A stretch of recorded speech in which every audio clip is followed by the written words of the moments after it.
Hey guys, how's it going?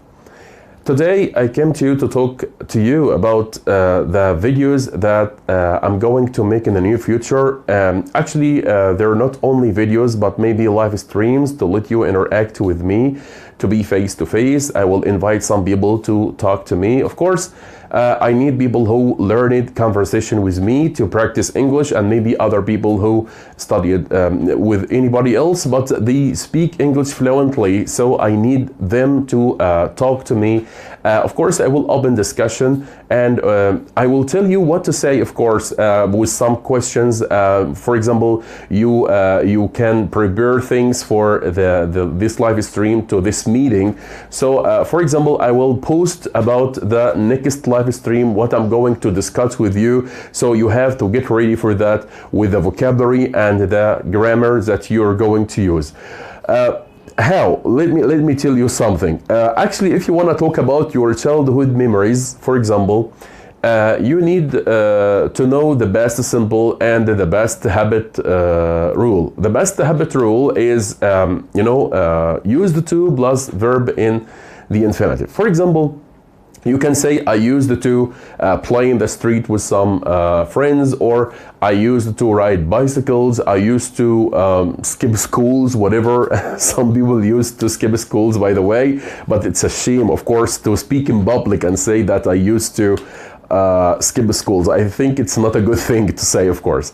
But actually, what I mean is that if you want to talk about something you did just one or twice in your life, or maybe more, but not regular, you can just use past simple. But if you want to talk about the past habit, you should use used to plus verb infinitive. This is for childhood memory. And of course, if we want to talk about childhood memory, we need to know 4 sections. For example, number 1, we need to know the possessions or the belongings. All of us were children one day, and we all used to have things like toys, for example, like special books, comic books, and the stuff. So you need to study some words related to that, related to the things that you used to have when you were a child. Of course, also some other people, used to keep animals. Like keep rabbits, maybe birds, maybe dogs, cats, whatever. So you should know all the names of these animals, because when you're in a discussion, you don't have to, for example, take out your mobile and search in the Google about the new word. Of course, you need to study all these words. They must be in your mind. There is no time to open the phone and search for the word when you are in a discussion.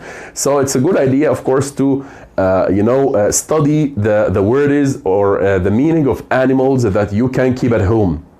Okay. Also, you need to talk about the places that you used to go. For example, the club, the school, maybe the summer camp in the summer. So it depends on the on the activity that you used to do when you were a child and the place.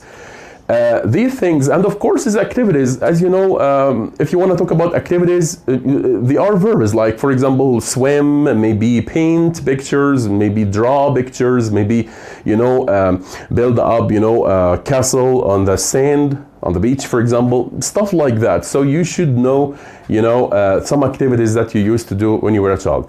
This is for childhood memory, for example, but also in other things like family. If you want to talk about family, if the discussion is about family, you need some vocabulary related to the family tree, for example.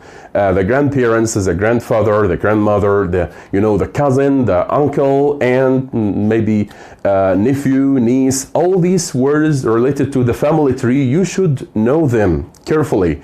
And of course, when someone asks you, how many brothers and sisters do you have? Maybe he can say like that, or he can say in another way, how many siblings do you have? Siblings here, it means brothers or sisters, okay? What's your spouse name? Spouse here, it means husband or wife. So you should know all these vocabulary when you're talking about family. And of course, when you talk about family, you need to study, the housework or the household chores. I mean, the activities that most people do at home, like cleaning up the house, maybe going shopping and the stuff like that. Of course, while talking to you, you will tell me about all these activities. What do you do exactly? What are you responsible for at your home? Okay, so the discussion will be big because I will, you know, open many discussions, but I want you please to support me and to play a great role with me to be the interviewee. I'm going to interview you and you will be my interviewee. So it will be very nice to be with you again. Actually, I haven't been online and live for a long time, but now I'm free again. Thank you very much for watching. I wish you a happy day. Don't forget, please, to stay home, to stay safe, keep tuned, and see you soon, inshallah. Take care, guys. Bye-bye.